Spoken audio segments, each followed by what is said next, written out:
Se as suas ações resultassem na morte de alguém, mesmo assim o faria? E se for aqueles que mais ama, qual deles você escolheria? Pai, mãe, irmão, namorada ou alguém mais próximo? Se um deles tivesse que morrer, quem você escolheria? É uma pergunta difícil, né? Já que pra mim seria a mesma coisa de escolher entre o ruim e o menos pior. Em um vídeo passado, eu disse que acharia mais doloroso ver quem você ama morrer do que você mesmo morrer, pois dependendo de quem fosse, você morreria gradativamente junto com essa pessoa. No contexto voltar no tempo seria pior, você se sentiria mais culpado, porque se é você que tem esse poder, logo você que tem a escolha de quem é que vai viver, quem é que vai morrer, se você vai conseguir pagar o preço pra salvar aquela pessoa. Mas se você tivesse o poder de voltar no tempo, talvez você fosse querer tirar algum proveito, como saber os números da Mega Sena, evitar fazer coisas que você considera hoje em dia como errado, ou até mesmo mandar mensagem pra sua ex-namorada, né? E se eu te contasse que esses erros que cometemos é o que faz nós sermos nós? Se você não tivesse feito essas coisas, você não seria você. Se você não tivesse sido falho em momentos passados, você não aprenderia a superar certas dores. Mas não é somente isso, sabe por quê? Eu conheço alguém que quis brincar de ser um deus e sofreu da pior maneira possível. E o nome dele é Okabe. Mas antes de falarmos do Okabe, eu devo confessar algo, sabe? Eu sempre descrevi o tempo como algo agridoce. Se desse pra sentir o gosto como algo bom e ruim, doce e salgado, que pode servir tanto pra curar quanto pra piorar a dor, porque não é uma regra esse negócio de dar tempo ao tempo e ele curar. Eu diria que na verdade é bem subjetivo. Sim, não existem momentos iguais. Todos eles são especiais, mas não quer dizer que o especial seja só especial no sentido bom, né? O tempo é algo implacável e está aí desde que o mundo é mundo. E ele sempre vai se fazer presente. Enquanto eu estava fazendo esse roteiro, ele estava lá. Enquanto eu estava editando, ele também estava lá. E agora que tu tá aí assistindo, ele também tá aí. E depois que você morrer, adivinha só, ele ainda vai continuar. Porque isso é o tempo. Não pegamos, não o vemos, mas sabemos que ele existe. E ainda assim eu me pergunto, o que fazer quando você comete um erro que não dá pra superar, que nem o tempo pode te ajudar? Porque assim, há poucos dias atrás eu pensei em voltar no tempo. Eu realmente pensei em voltar no tempo pra consertar algo que eu fiz. Eu conheci alguém. Na verdade, eu amava essa pessoa. E ainda amo. Em algum tempo atrás, a família dela descobriu que a mãe dela estava doente.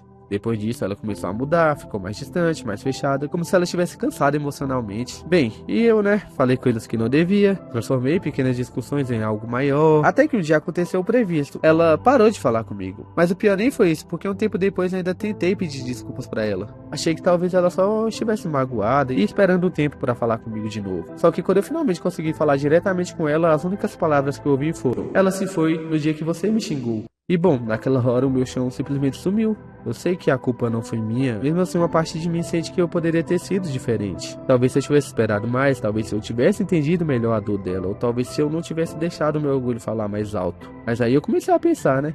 E se mesmo voltando no tempo algumas coisas ainda fossem inevitáveis? Desde então eu fiquei pensando nisso.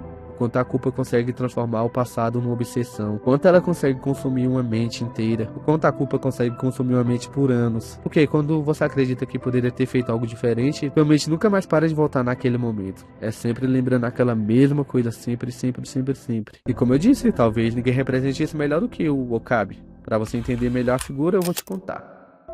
Em um belo dia, em uma conferência, ele tentou defender a ideia de viagem no tempo, ou seja, que viagem no tempo fosse possível. E ele foi totalmente brutalizado pelos argumentos da Cristina, a Curiço. E é lógico, por fatos irrefutáveis. E por causa disso, você acaba enxergando ele como um louco. E cá pra nós, se ele escutasse isso que eu acabei de falar, ele ia se sentir muito foda. Porque era realmente assim que ele queria se sentir. I am a scientist. It's so cool. Son of a bitch. E assim que a conferência acaba, um estrondo toma conta do prédio, os alarmes disparam e todo mundo começa a correr. E o Okabe escuta um grito lá em cima. Então ele vai e encontra a Curiço no chão. Algumas horas depois ela simplesmente estava normalmente viva, como se nada tivesse acontecido. E o Okabe fica tipo, what the fuck? O cara duvida até da própria existência. Depois disso ele fica tentando procurar respostas, pesquisas sobre viagens no tempo, até que algum tempo depois a Cristina acaba aparecendo lá no laboratório secreto dele. Quer dizer, no apartamento dele, né? E por algum motivo ela fica lá. Talvez seja porque o Okabe fica zoando ela sempre. Aos poucos ela entra naquele grupo de cientistas malucos que no começo não passava de uma brincadeira entre amigos, mas tinha uma diferença. Enquanto o Okabe só gostava de brincar de ser cientista, ela realmente levava aquilo a sério. Deve ser por isso que ela venceu ele na conferência. Enfim, continue se lembrando da Cristina, ela vai ser bem importante daqui pra frente. E essa combinação tornou o que era impossível possível. Em um dos experimentos, eles criam um de e-mail, uma forma de enviar mensagem para o passado. No começo parecia só uma teoria maluca, até que resolveram testar. Primeiro uma banana, um micro-ondas, algumas adaptações bem questionáveis, e felizmente ou infelizmente funcionou. Aquilo que deveria ser impossível simplesmente aconteceu. E agora a viagem no tempo é algo real. Mas querer voltar no tempo não é algo tão esquisito assim. Ou vai me dizer que você nunca pensou nisso? Nunca passou pela sua cabeça querer voltar no tempo? Talvez você diga que ajudaria pessoas, que impediria tragédias, que salvaria vidas. Mas antes disso você provavelmente faria algo muito mais humano. Porque vamos lá, você provavelmente já ouviu aquela frase: dê poder a um homem, blá blá blá blá blá.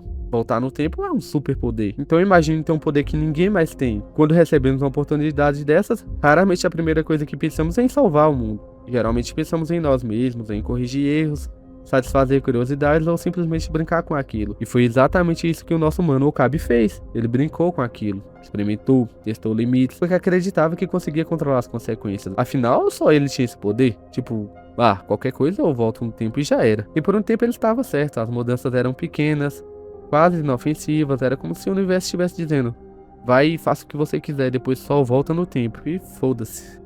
E talvez esse seja o momento mais perigoso, porque é quando você começa a acreditar que tem controle, que consegue consertar qualquer erro, que nenhuma escolha tem um preço alto demais, até que um dia o tempo cobra a conta e ela tem que ser paga. E ele cobra através de pessoas mais importantes da vida dele, a Mayuri. E sabe o pior? O pior nem foi ela morrer, e isso é até estranho falar que o pior não foi ela ter morrido. Mas é que o verdadeiro inferno começou quando o Okabe percebeu que podia impedir aquilo, e falhou. Depois tentou de novo e falhou, e tentou novamente, e adivinha? Falhou. Falhou de novo, falhou. Naquele momento ele descobriu algo que eu acho assustador. Voltar no tempo não significa ter poder sobre o destino. Significa assistir a mesma tragédia vezes o suficiente para ela começar a destruir você. Lembra que eu disse pra se lembrar da Kurisu? Então, e foi justamente nesse inferno que a Cristina começou a se tornar importante. Porque não era só sobre a ciência. Não era só sobre as viagens no tempo. Não era só sobre descobrir uma solução. Era sobre ter alguém. Alguém que escutasse, que tentasse entender. Alguém que não tratasse como um louco. Porque imagina carregar centenas de memórias que ninguém mais possui.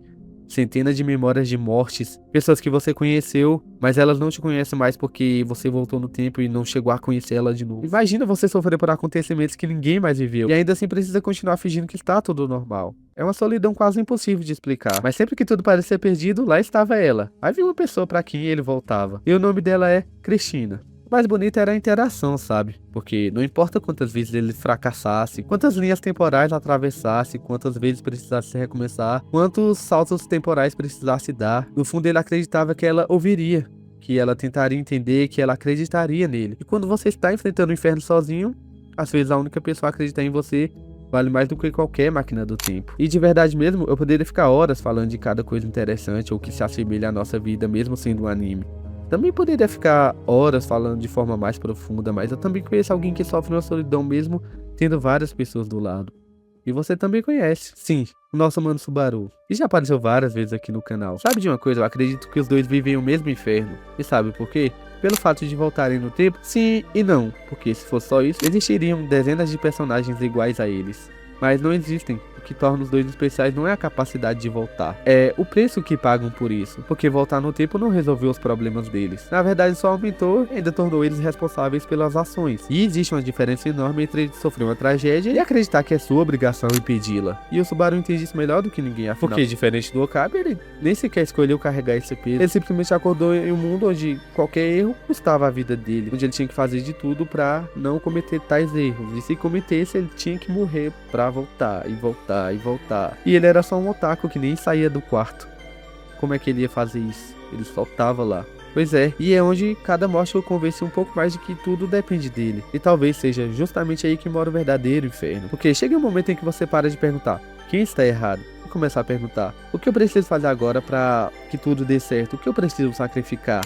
Ou sei lá, quem é o culpado dessa jossa toda que tá acontecendo? Meu Deus! Aí quando você chega nesse ponto, pra mim já escaralhou tudo. A viagem no tempo já deixa de ser só um poder e passa a ser uma responsabilidade. Mas é isso, eu nem vou falar muito mais do Subaru, na real. Eu queria falar mais do Okabe há muito tempo, porque também é um dos animes que eu mais gosto. E mesmo assim eu senti que não consegui falar tudo que eu queria, até porque pra escrever esse roteiro eu tive que tomar muito cuidado com spoiler. Eu já ia me esquecendo, você não respondeu, né? Quem você escolheria mesmo? Bom, a resposta tá interligada com o vídeo inteiro, porque o inferno que esses dois personagens enfrentam pode não parecer o mesmo à primeira vista, mas ele se manifesta de várias formas diferentes. Uma delas é ter que escolher alguém que você ama para salvar.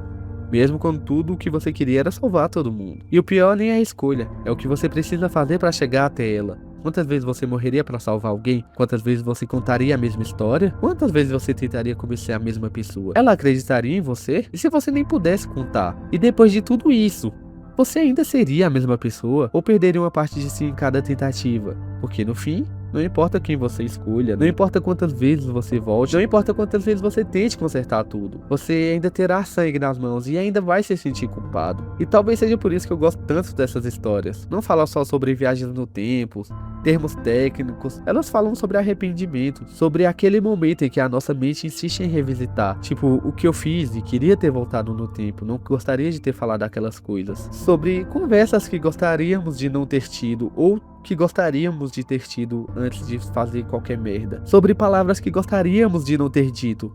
E eu sei que tua mente te mata todos os dias e faz você voltar pra momentos que gostaria que tivesse sido diferente, porque a minha mente também faz isso. Mas talvez existam coisas que não foram feitas para serem consertadas. Talvez algumas cicatrizes existam justamente para nos lembrar de quem fomos e do preço da escolha que tomamos.